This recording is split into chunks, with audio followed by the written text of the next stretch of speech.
నా మీద పొదలకూరు పోలీస్ స్టేషన్లో నమోదై హైకోర్టులో బెయిల్ మంజూరు చేసినటువంటి కేసుకు సంబంధించి ప్రతి ఆదివారం 10 గంటల నుంచి 5 గంటల లోపల విచారణ అధికారి ముందు హాజరు కావాలని చెప్పి కోర్టు షరతు విధించడం జరిగింది. అందులో భాగంగా ఈరోజు ఇన్వెస్టిగేషన్ ఆఫీసర్ రూరల్ డిఎస్పీ గారు కాబట్టి ఆయన ముందు ఈరోజు హాజరు కావడం జరిగింది. ఆ షరతుకు లోబడి ఈరోజు హాజరై అక్కడ ఆయన ముందు విచారణాధికారి ముందు ఈరోజు వెళ్ళడం జరిగింది.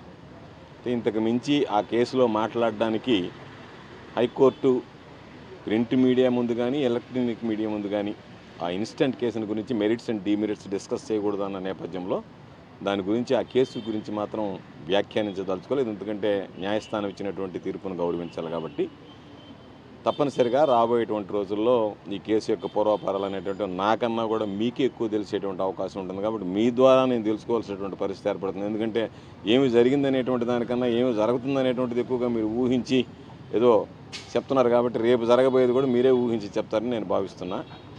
అందువల్ల అందులో భాగంగానే ఈరోజు న్యాయస్థానం ముందు హాజరు కావడం, మా విచారణాధికారి ముందు న్యాయస్థానం తీర్పు ప్రకారం హాజరు కావడం జరిగింది.